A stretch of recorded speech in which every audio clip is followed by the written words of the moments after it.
All righty. Well, we still have some folks coming in, but in the meantime, if everybody's all right with it, we'll launch right into our webinar. So, audience, hello and welcome to tonight's AMS webinar. This is the State of Research, Perspectives on Public Funding, Priorities, and Growth Areas. And we are so glad that you could join us this evening.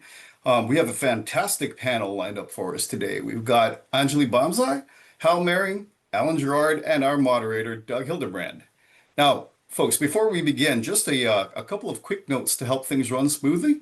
If you have a question for the panel, please drop it into the Q&A box at the bottom of your Zoom screen. That's the place that we will be monitoring, not the chat. So if you post something in the Q&A that it is not a question or if it's off topic, it may be cleared out. Nothing personal, of course. We just want to make sure that your best questions shine through so that the panel can tackle as many of those questions as possible. And then we'll, of course, save time at the end for audience questions, but don't hold back. Feel free to send your questions in at any point during the discussion. Now, it is my great pleasure to introduce our moderator, Doug Hildebrand. Doug is the executive director of the American Weather Enterprise Association, uniting partners across the weather, water, and climate enterprise to advocate, innovate, and collaborate in service to society. Prior to AWIA, Doug spent 23 years at NOAA's National Weather Service before retiring back in April. And Doug remains active in the AMS, for which we are incredibly grateful. And he has served as a commissioner at the AMS. So with that, Doug, the floor is yours. Thank you, Gideon. Welcome, everybody. I want to thank our panelists, and will admit right now up front that we have two of our three panelists with us right now. We're trying to get our third, and if we were a baseball team or a baseball player, we'd still make the Hall of Fame 2 out of 3. Not too shabby, but we're working on our third panelist. Before we get started, I do want to recognize the moment in time that we're in right now. When we were starting to plan this webinar, we certainly didn't think that the government was going to be shut down, that there are going to be federal workers on furlough, or even working with the uncertainties of being paid. Our hearts go out to everybody who has been impacted. We want to say thank you to our civil servants. And as you'll see in this discussion with our great panelists here, we've all kind of gone through a lot over the last 9 months, and we hope that there are brighter horizons, and really that the best is yet to come in the field of research. And with that, with research, it is the lifeblood of our science, and it touches all three sectors, not only government and academia, but also our private sector partners. Do want to recognize that it really is touching all parts of our community.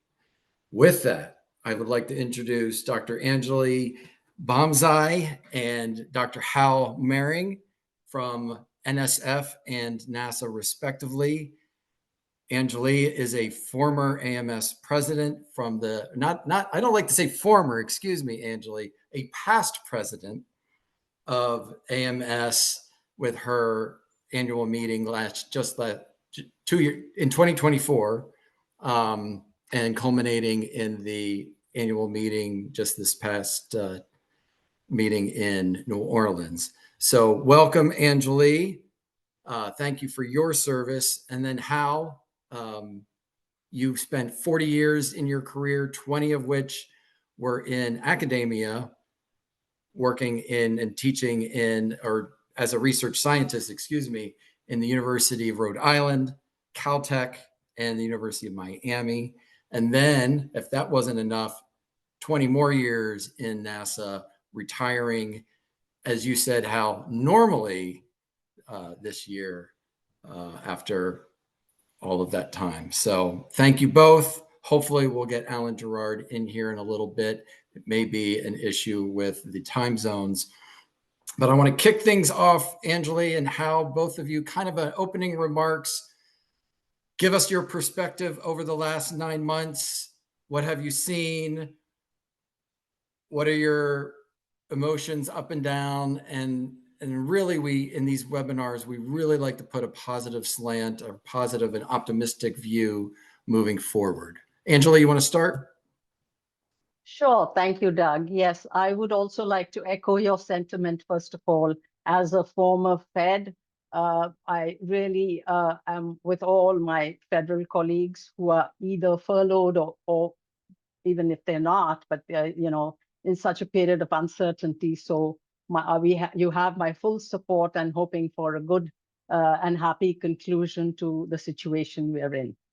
Now, I worked in NOAA, DOE, and NSF, but my most recent stint was at NSF, and we are celebrating the 75th anniversary of NSF this year. And so to understand how we got here, I like to start with the man who imagined NSF, Vannevar Bush. He was MIT's former engineering dean and co-founder of Raytheon, and he was actually at the Trinity site on July 16th, 1945. And later that month, he gave President Truman the Science, the Endless Frontier, the report that is really the template for post-war US science policy. And his message was quite clear. His pitch was that basic research is the pacemaker of technological progress. And then over the past 75 years, we've seen ups and downs to the budgets, R&D budgets, including NSF's, but more or less it was a steady pace. Well, the president's budget for this 26, however, has I think a 55 dramatic cut, a 55% cut for NSF. So we get down to 3.9 billion. It's the research and related activities are down, I think 57, and then so it's major, and the number of people that we can support would go from, let's say, 330K to about 90,000. So it's major.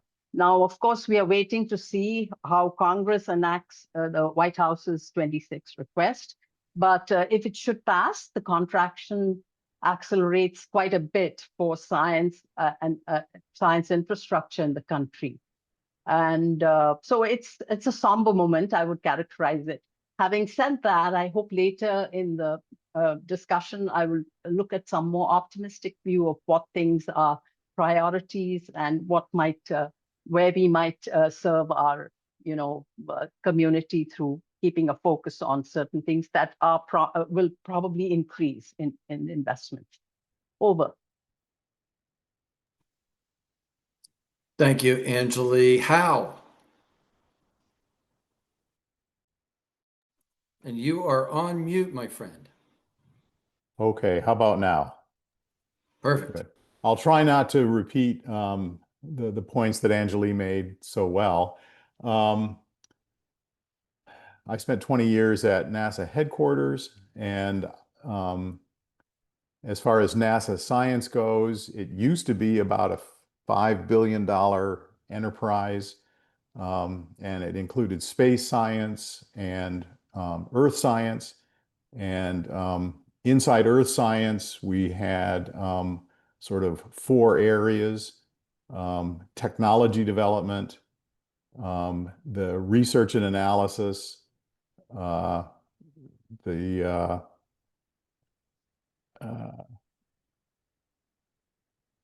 applied science, and I'm missing the fourth. Never mind. Anyway, I was in the research and analysis part. I managed a program called Radiation Sciences, which is essentially Earth's energy budget, and it was an incredibly fun and interesting place to work, and an incredibly fun and interesting area to manage while I was there. As Angeli mentioned, the contraction at NASA is comparable. It's somewhere between 50 and 65%, looking at the president's budget. And again, we don't know what Congress is going to want to do exactly, but it's a pretty major contraction of what we've been doing. And I think I'll stop at this point and hand it off. And I can talk about some of the particulars in a bit. Can I And make great one more timing. point, Oh, Doug? Can I make one more please, point? Yeah, I just please. wanted to share with our audience that yesterday we heard the exciting news of the Nobel Prize in Chemistry and day before the physics. And, an agency like NSF has actually sponsored 268 Nobel laureates, and then adding on this year's would, I guess, cross 270.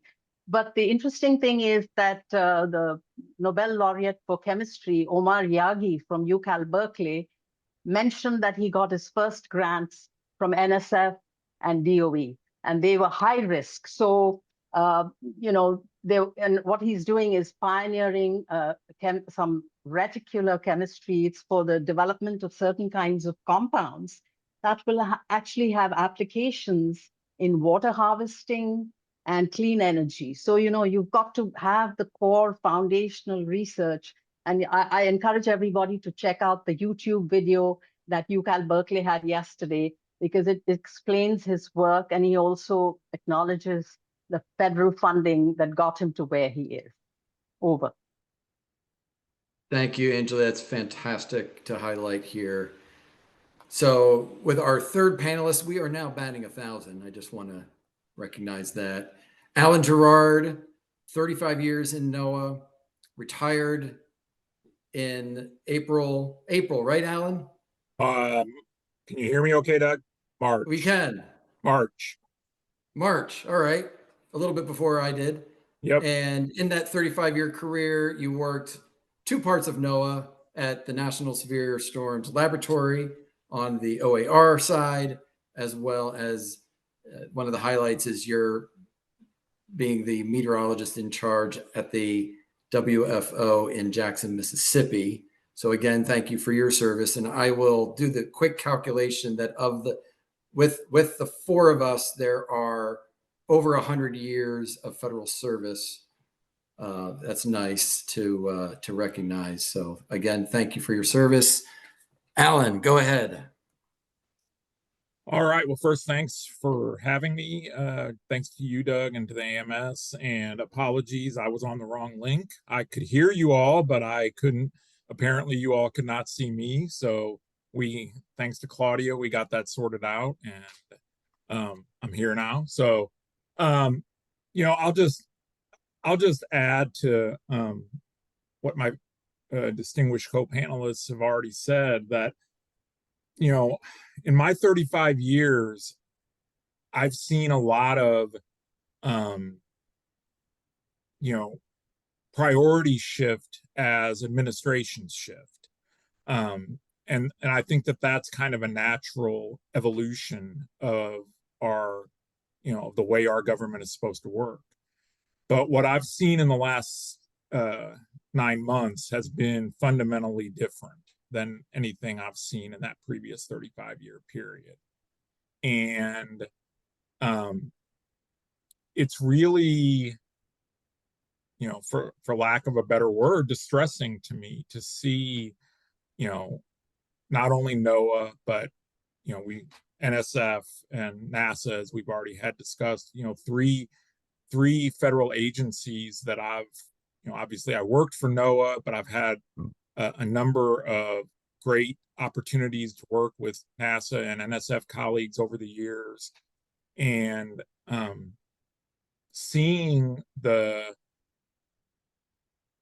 way in which there seems to be a concerted effort to, really, I don't know how else to put it, but other than just, to kind of turn back the clock on those agencies, particularly with NASA with regard to earth science. And I know, I'm sure we're going to get deeper into some of the details of this as we go on here over the next 45 minutes. But, having been on the operational side of NOAA and the National Weather Service for the first 25 years of my career, I really know how important it is to the operational community, all of the research that's being done in these entities that we're talking about here today.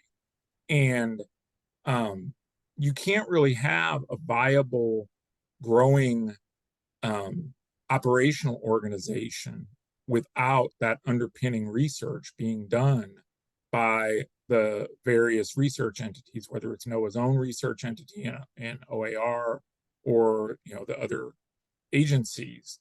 And I'm hopeful that some of the advocacy that's been going on over the last several months is starting to make, I think it has made some of our various political leadership understand better what the important role of the National Weather Service is as an operational entity. But now I think we need to help them understand more what the important role of the research aspect of the federal science apparatus is. Thanks, Alan. And I've been peeking at our first Q&A question submitted in the Q&A tab. And as Gideon said, I do encourage our attendees to be part of the conversation by submitting any questions and comments. And the first question that came in, I like the very ending of that. Don't forget Department of Energy and Department of Defense. And if we could have 5 or 10 panelists here representing all of the agencies that have been scientific agencies that have been impacted, we would. We focused on NOAA, NASA, NSF, but absolutely DOE and DOD. And there is a very good point. There are kind of two aspects of this when it comes to resources. One is the workforce, and the second is the budget.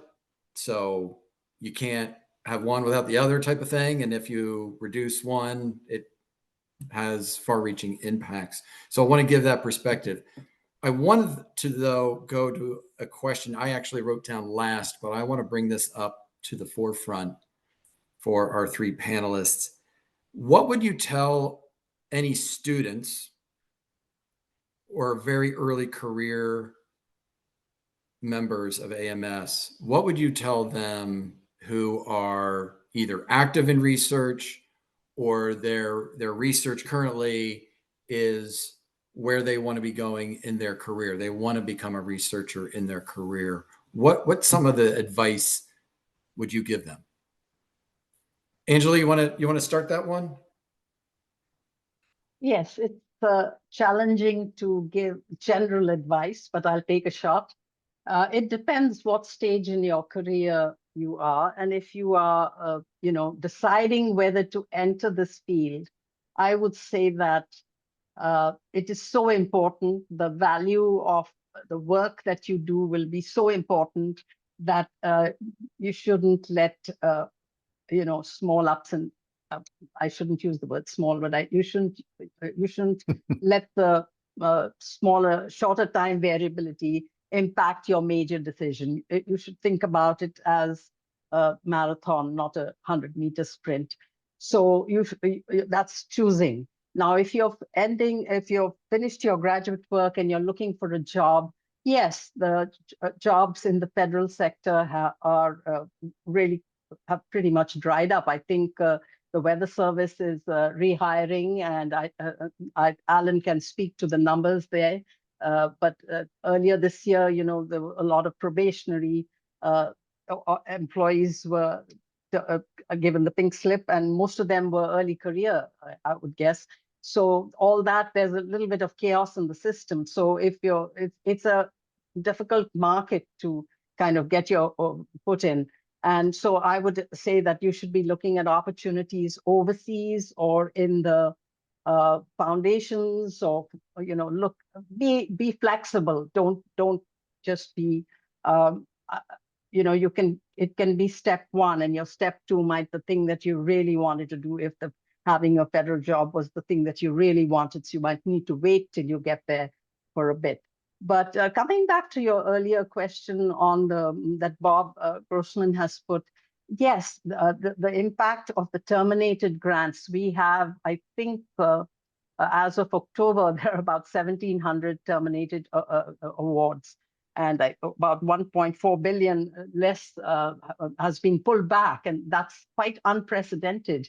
NSF would terminate things, but there would be some reasons for, like if there was some kind of misbehavior or criminal conduct, etc., then you would do something like that. But this was because there was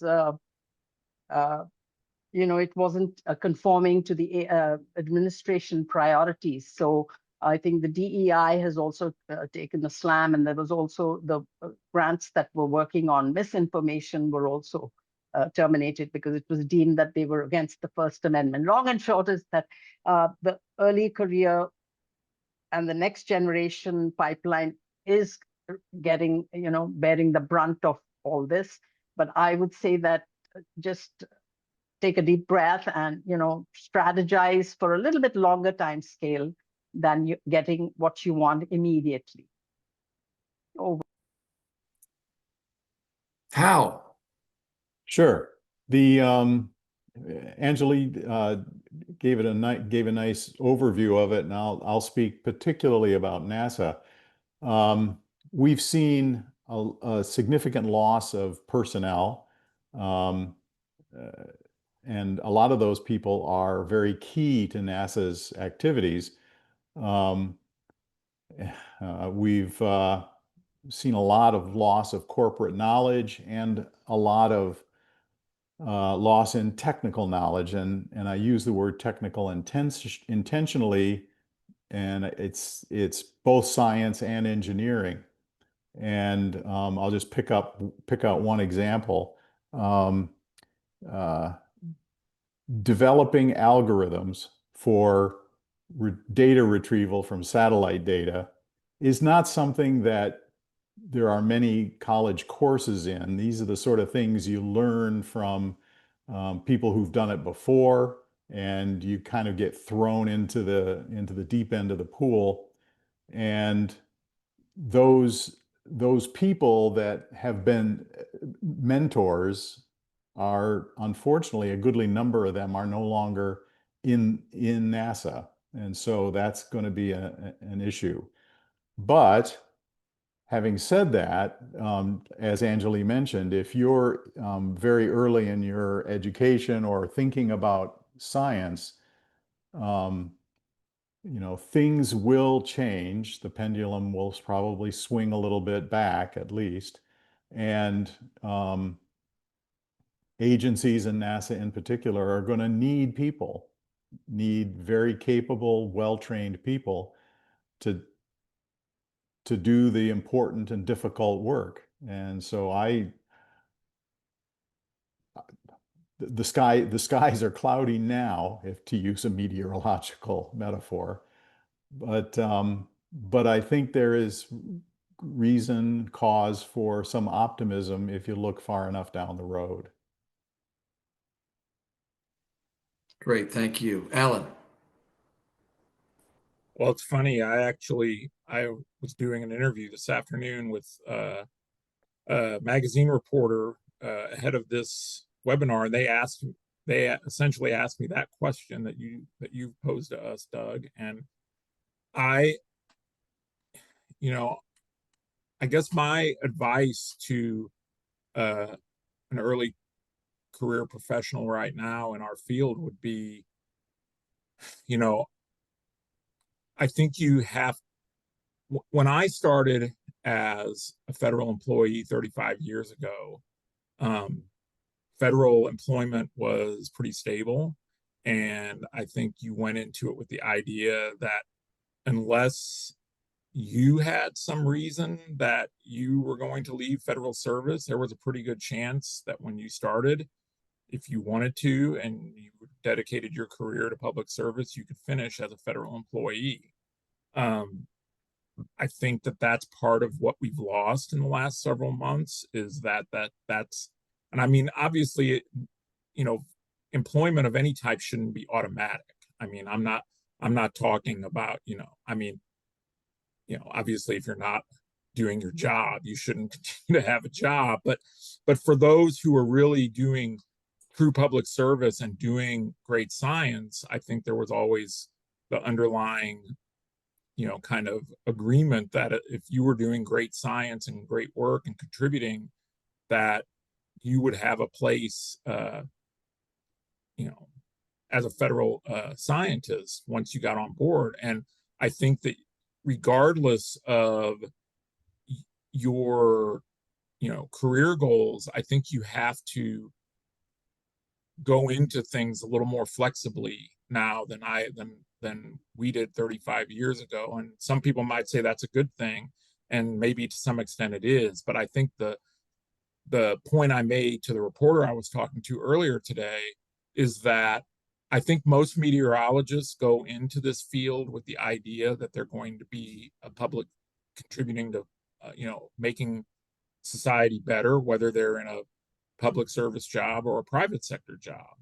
And I think that my advice would be you need to know what your motivation is for why you're an atmospheric scientist or a social scientist or whatever the particular expertise that you're a part of our community in, and be open to the idea of pursuing professional roles that will enable you to meet that motivation.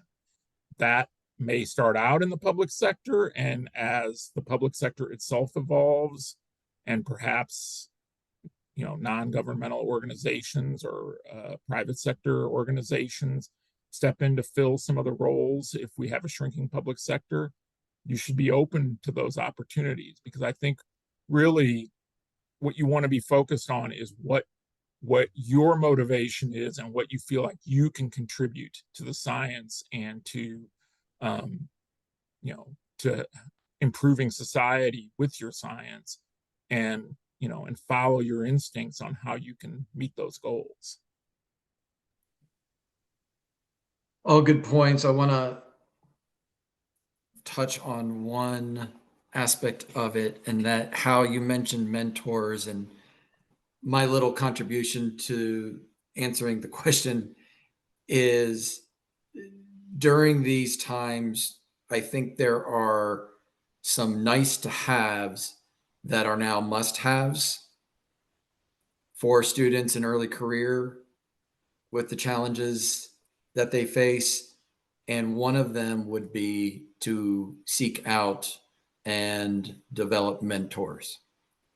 And if there was a headline moment from this webinar, it would be, if you are retired, if you are still in federal service, even if you're in the private industry, think about mentoring. And for the students, look to mentor or be a mentee. And AMS does a great job of connecting those in need of a mentor with mentors. And so rely on the resources at AMS to help you get ahead, or at least be more informed as to the realities, that you're not falling into the trap of perceptions or rumors that are going around, that, and a lot of times it may look grim at first blush, but as you dig deeper, you may see opportunities that do exist. Like Anjali mentioned, on the international front, you got to be creative, you got to be flexible. So I think these are all good points. May I add one more point, Doug? May I add Please. one more point? To be not on the issue of mentorship, but just the White House about 2 weeks back put out its priorities memo for the R&D agencies, and I'll provide that link because somebody has asked, an anonymous attendee's question is what I'm trying to answer, like what would be the efficiency. So yes, I think that there will be some efficiencies, and you're going to have to focus a bit on what the priorities are. If you can align your work with those priorities, and you want to look for federal funding for your work, then the FY27 budget is now being worked through in the executive branch. And each summer, the White House sends out its priority memo. And in the priority memo, it kind of lays out what its priorities are. That's why it's called a priority memo. And so the ones that are outlined in this are actually emerging technologies, energy dominance, then the military capabilities, and also biotech and health, and AI continues to be a priority. So I'll provide that link to the attendee, and so they can take a look and see. I think that the polar regions, actually polar science is mentioned in the memo. So the Arctic and what opportunities might exist there, all that is mentioned. And based on that memo, the agencies start working internally to develop their 27 request. And then, of course, they work with OMB and there can be some to and fro there. So, but I'll put that link so people have it and they can take a look at it. Thank you, Anjali. Hey, Doug, Yeah. can I just real quick, I wanted to follow up on what you were saying about the mentorship. And I don't mean this to be an advertisement for the AMS, but, you know, when I was active in AMS and NWA, you know, relatively early in my career, I would occasionally have people ask me, you know, why are you spending so much time on this? You know, you're a federal employee, you're going to go up through the ranks one way or the other, you know, this networking stuff isn't all that big of a deal. Well, number one, I don't agree. I think even as a federal employee, it's important to network. But I do think that what you were saying about, you know, I mean, you talked about that we have 100 years of experience just on this call. We lost, you know, thousands of years of experience from NOAA, and some of those really key mentors are no longer there, at least on a day-to-day, you know, as employees. And I think that the AMS and, you know, other professional organizations like NWA and AGU are just going to be that much more important in this, you know, in this environment for not allowing professionals to network and, you know, build mentee relationships. And I just think it's going to be all that much more important that, you know, all of us are more involved in our professional societies and particularly early career people, to be able to have the opportunity to build those mentorship relationships. No, thank you for that. And I do want to, I was remiss in leaving this unmentioned, and that is, so after your retirement in March, you are now the founder of Balanced Weather. And I will say personally, I've really enjoyed your posts giving that situational awareness and the context and the impacts over the last 9 months, and would encourage others to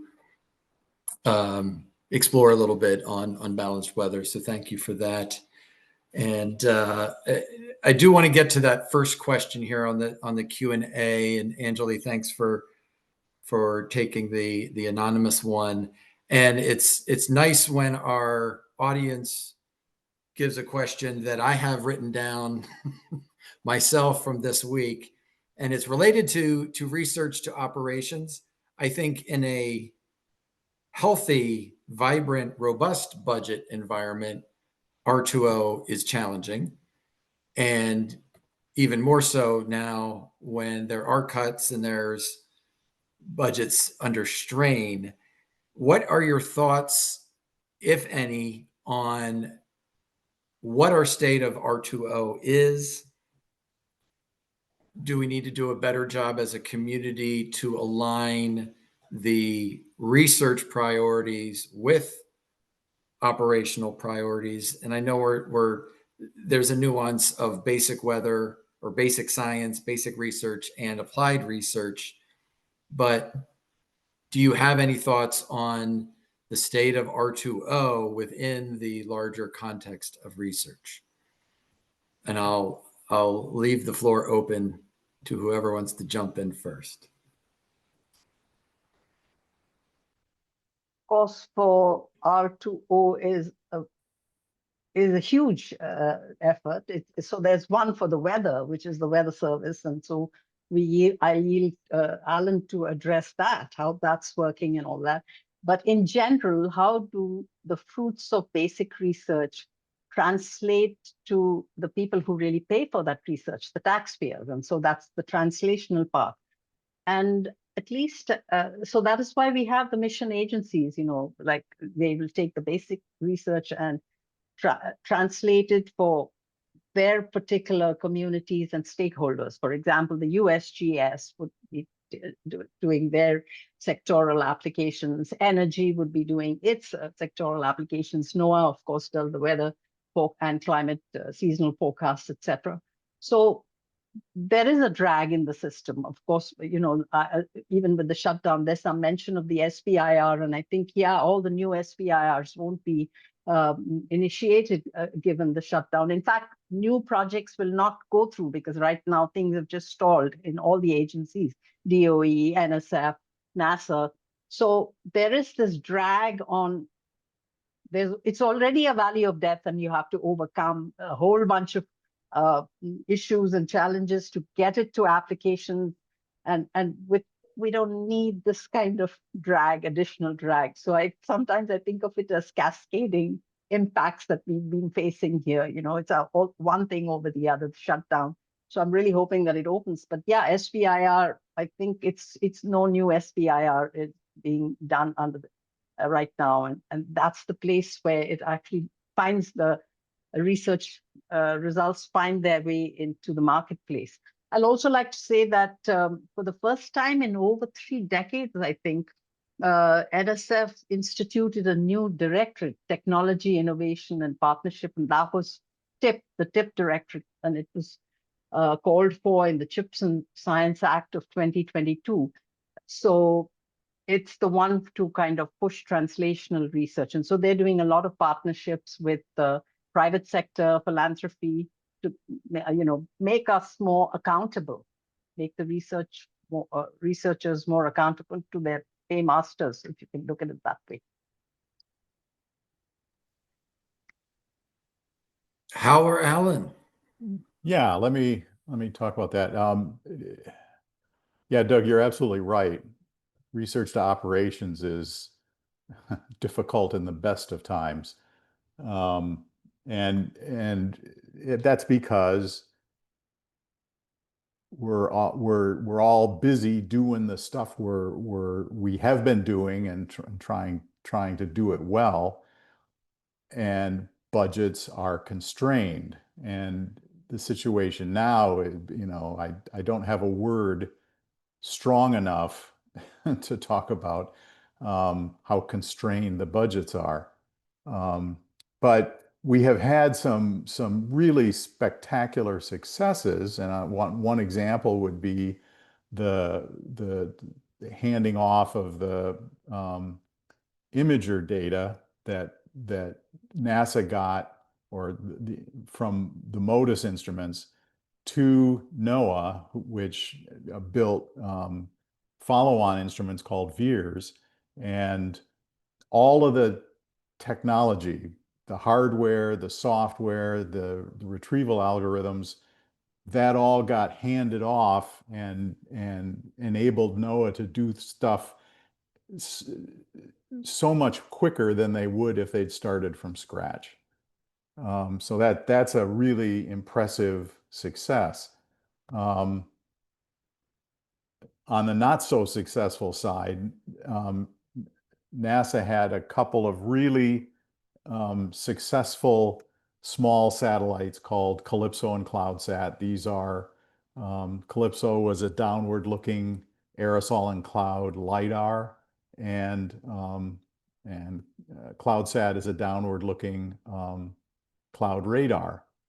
And the vertical profiles of aerosols and clouds that came out of these sensors really revolutionized our modeling of the Earth's atmosphere.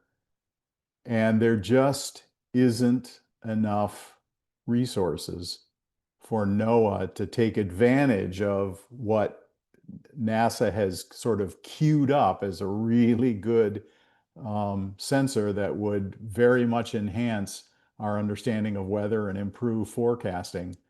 There just isn't the bandwidth to do that and make those operational instruments. So yeah, some successes and some really frustrating limitations.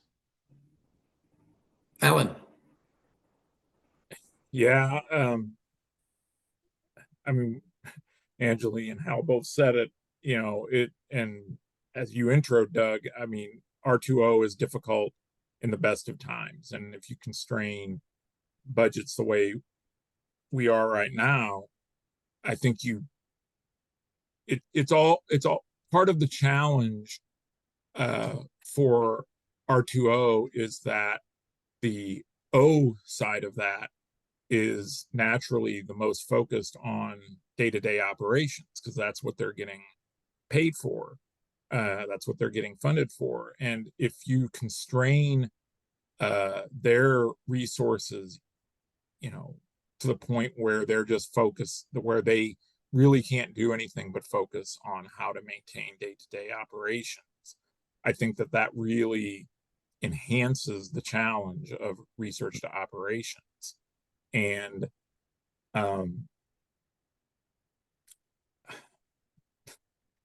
I hate to make it all, just about budget, but the budget situation is going to be a real obstacle here. And I think about, I saw one of the questions was about, regardless of how the House or Senate feels about our research, there's probably going to be constraints, and I agree with that. I mean, there's going to be budget constraints just because of the overall budget situation that the country finds itself in, and that's one of the things you mentioned. My balanced weather Substack, Doug, and I feel like that's one of the things I'm trying to do is explain to people what the impacts are, because at some level we are going to have to prioritize what is going to get the biggest impact. As Angeli said, where the impact, where R2O really happens is where you get an impact to society and the taxpayers that are funding this research.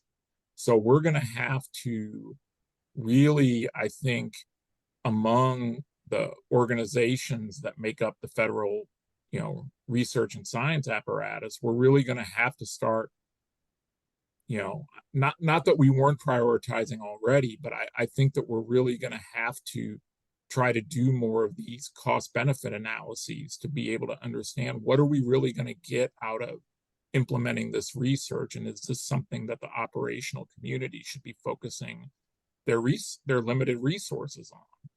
And one thing I'll just mention real quick, don't even know if it's a success per se, but I know one of the things we talked about wanting to discuss here, are some of the opportunities that might come out of everything that's changing right now. And one thing that I've been encouraged to see has been some of the public-private partnerships. Like, I look at what's going on with Google and the National Hurricane Center and the work that Google is doing to develop AI modeling for tropical cyclone forecasting. And that partnership seems to be, just from, and, Google is sharing that, their forecasts on the web. Anybody can look at them.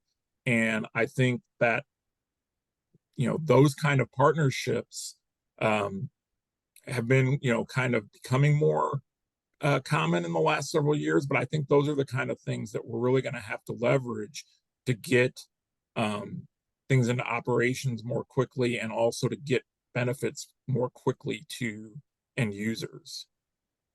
I did want to add to what Alan said. It reminded me that there have been some studies. I think Jeff Lazo has shown that there's a rate of return is like for every, the US taxpayer gets about $10 for every $1 that's invested in weather climate.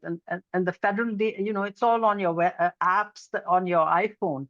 Earlier this year, when we were meeting with staffers on the Hill, one of them said, yeah, the public has taken it for granted. They don't realize that when you open it, and so maybe we have, I don't know, maybe we have not bragged too much about what we've achieved, but actually it's quite spectacular that you can, open your iPhone and get your weather forecast. And I'm in New Delhi and I can see the air quality index on my app right there. And Google, others were long years of investment on the foundational research, 40 years.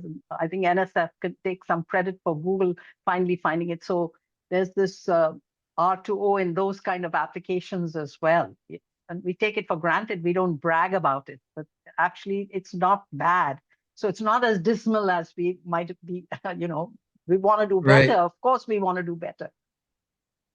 So all three of you have great remarks that are almost too easy for me to segue into three remaining topics. And our challenge is We have 14 minutes. We want to be respectful of time and end at the top of the hour.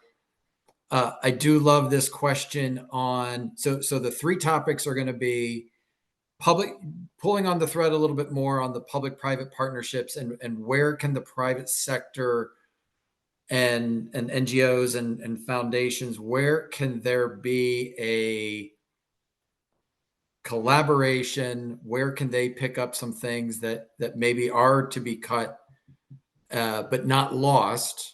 I think, and there are some examples, as Jen mentions here in her question.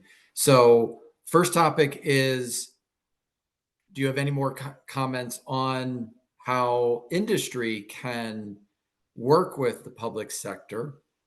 It is not magic when a government agency ends a program or drops a service that it's going to be automatically picked up in the private sector. I do think there is a overly simplistic expectation that that's going to occur. So would like your thoughts on that. That's one. Two is our remaining question, talking internationally, and Hal, I know we've had this conversation on commitments that the United States may have in research collaboration on the international front. And with these cuts, are there impacts internationally? And the question on, could the WMO or other international agencies fill any of the needs? And then finally is, do we, I think I know the question, but let's dive into it. Do we need to showcase and communicate and quantitatively brand the benefits of research in better ways and in more ways? All right, so we've laid it out. So let's tackle the public-private partnerships and what Jen here in her question is getting at, sort of this idea of, can there be innovative ways to work together to pick up some of the cuts that are made in government by the private sector? Who would like to go first? All right, Alan. So since I brought up the public-private, using the Google, I'll just, I found Jen's question really thought-provoking, because since I retired, this whole idea of where NGOs can get involved is something that's really been something I've been thinking a lot about, because I do think that some of these gaps that are probably going to start to evolve, if and when the public sector continues to shrink, are not necessarily going to be in areas that are going to be natural places for the private sector to step in. And so I do think, and she used the example of climate.gov. I do think that there are going to be some gaps that are going to develop here, that are potentially going to be better fits for some sort of NGO, or maybe a public benefit corporation type of entity to pick up. And I'm not sure those exist right now, the specific one, because we don't, I mean, to be fair, we don't really know exactly what the gaps are going to be yet. We're still kind of in this phase where we're kind of waiting to see where a lot of this shakes out. But I do think that we as a community need to start thinking about, how would we put, just say, I'm going to completely make up an example here, but just say that what the administration has proposed with OAR goes down, and they, completely eliminate a lot of the functions of OAR. I think there are some natural pieces in there that that the private sector would want to look at, but I also think there are some other areas where there's probably not a lot of profit, but there needs to be work done. And I think that we as a community need to be thinking about, okay, how would we go about that? How would we go about setting that up, an NGO to attack some of that? I note the time, so I'll stop babbling. Al or Anjali? Yeah, I can add on to what Alan said. Like, you know, if we take that thought experiment even further and say that we don't have the Argo floats, the Argo program, uh, perish the thought, but if it were to go away completely. But I know from my time at NOAA when the Argo was just being initiated, and Sid Thurston built relationships with various countries and had them, uh, monitor their oceans. Like in the Indian Ocean, the Rama Array was monitored by, they floated those floats, et cetera, et cetera. But I want to say about at least 60–70% was the US. So when all this was happening, somebody at the WMO actually told me that they took the US data for granted. They didn't ever imagine that it would be terminated. So they are also, I think, doing an exercise and seeing what would they do if this data, the data denial. So what are the crucial? I guess we need to do some kind of data denial experiments to see which data is really useful for the science we do, for the forecasts we do, and try and retain that. On the issue of the private sector, there's the nonprofit sector, which is actually trying to pick up some of the things that are may not be sustained.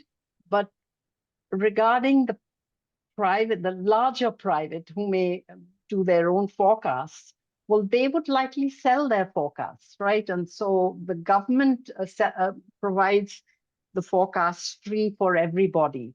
And so if we don't have the R&D to improve that, then we might just stagnate with the kind of quality of forecasts that we provide everybody. And then there might be the private sector that improves, that puts in money for the research, et cetera. And then, so it might lead to a slight divergence, I think. But, I think AMS, we have all the three sectors in our community. And so we are, if we can't address this problem, then I don't know who can, which other community can. Like, yeah. Yeah, I'd like to follow up a little bit on what Anjali said and what Alan intimated. My experience with private philanthropy and NGOs is that they are, and I am not being critical here. I that's the last thing I want to be, but their interest is in projects that have a beginning, a middle, and an end, and they can see the outcome in a few years or sooner. And that's very valuable and useful, and I applaud them for doing that. But there are critically important research questions that are, well, I'll just speak from my own experience. They're 50-year problems. And a good example would be the impact of aerosol particles on clouds and how that relates to changes in precipitation and radiative properties. And when I started working 20 years ago, we were working on that. And a couple of months before I retired, we were in Greenland doing an experiment on dealing with that same question, but in a focused sort of way. And so I guess I'm seeing opportunities for lots of different approaches, but I'm not sure that, in fact, I'm pretty sure that private sector just doesn't have the stomach to do a 50-year or 100-year problem. And so that I think lies inside the realm of government support anyway. So I'll So stop keeping my there. horrible metaphors going on baseball, the tendency is to hit the singles and not the triples and the home runs, these lot bigger generational challenges versus quicker hits. Yeah. All right. So and I think we've touched a little bit on WMO, and we've got 4 minutes. And I do want to get your thoughts with the last question on this idea that have we in the past, where are we now, and where can we go in the future when it comes to the branding and the valuation of research, so that people know the internet, your phone, every aspect of your life was research at some point. There is no magic tree to pull off your iPhone and there it is. Material science research. You can go on and on with the examples, but just wanted your thought from a weather, water, climate perspective. Are we doing enough on the branding and the value of our research community? Don't be shy. I don't want to be negative, but it could be that we tend to speak, just to the choir at times. And so maybe the message hasn't permeated, but it's not for lack of trying, I think. Yeah, so is it that science and technology are not, that is competing with a whole bunch of other things? Yeah. So when I came to this country, for me, growing up in India, for me, S&T it was like the beacon of sort of where things are going to happen. Europe seemed to be like fading, like this was but is it that we didn't, yeah, with the general populace, is there an appreciation for science, technology, applications? Maybe it hasn't resonated, and there's so much more. There's just so many more. There's a larger menu of options in a country like the US to get excited about. I mean, sport and this and that. Yeah, Right, throw right. everything. Yeah.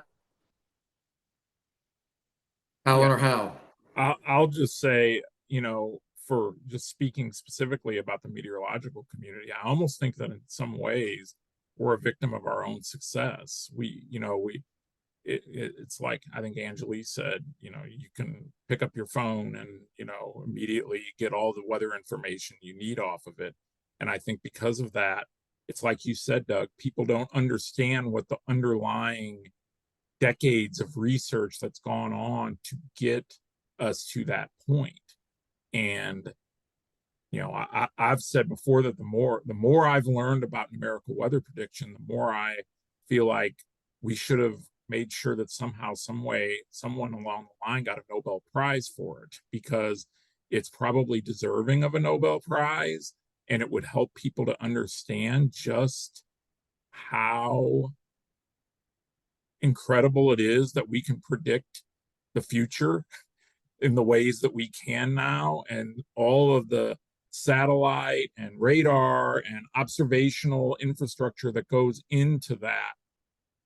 Somehow we've got to figure out a way to be able to convey that, if for no other reason than to, as we have to make some of these critical budget decisions in coming years, understand where we should be prioritized.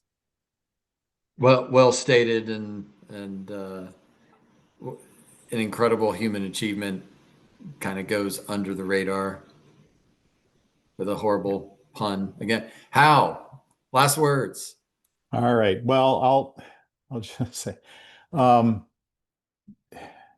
it was a great deal of fun to work at NASA, and there's an old and standing joke that what NASA really stands for is the National Advertising and Space Administration. And when I would, people would say, "Well, what do you do?" And I say, "Well, I work for NASA." And it would, that would say, "Oh, you do?" And they all assumed I was, you know, part of the manned space program. And those folks really did a remarkable job of making that whole enterprise accessible to the nation. And then I have to say, well, no, I don't do that. I work in earth science. And they go, oh, And we tried, and we had some successes, but it's very difficult. It's inherently complicated, and it's something that happens in most cases. It happens over long time periods, and it doesn't have the immediate glamour that many things do. So yeah. Anyway, I'll stop there. It's hard. It's hard, which doesn't And mean you shouldn't do it. we've all seen Snoopy in his spacesuit on Thanksgiving Day going down Yep. Manhattan there. So point taken. Thank you all. I'm going to pass it on to Gideon, but a really quick hour. Thank you for all of you who joined us. Hopefully we've given you some thoughts to chew on and to engage others. This is all about engagement and having conversations and reaching out to colleagues that maybe you haven't been connected to in a while. So thank you all. Gideon, back to you. All right. Thank you very much, Doug. And Anjali, Hal, Ellen, thank you so much for taking the time to bring this to our community. Very much appreciated. Very much necessary, I think. So yes, thank you. And to the audience that has tuned in, thank you for being here and for being a part of this conversation. If you did miss a section, if you want to revisit something that may have resonated with you in the course of this event, the full recording will be posted soon on our AMS YouTube channel. And if you look at the chat, I gave you a link there to that. If you're an AMS member, this conversation does not have to end here. We'd love to hear you over at the AMS Open Forum, and I think we have a link there as well. Or not, but we are there on the open forum. It's a perfect place to share what's on your radar, whether it's a follow-up question you may have that you didn't get to ask tonight, or an idea that you would like to build on. And as we have said before in these very important webinars, these are complex and challenging times, folks. But conversations like the ones that we've had here remind us that the true strength and creativity and connectivity lies within our community. We need to remember that and hold on to that. And so with that, thank you all so much for joining us. Oh, And Doug? and Gideon, one last word for those who are AMS members. Please make sure you vote in the AMS elections. It's ongoing. We want to hear from everybody. Excellent. Thank you very much, Doug. And yes, with that, thank you again, everybody. Take care. Have a great rest of your evening, and we will see you at the next AMS webinar. Good night.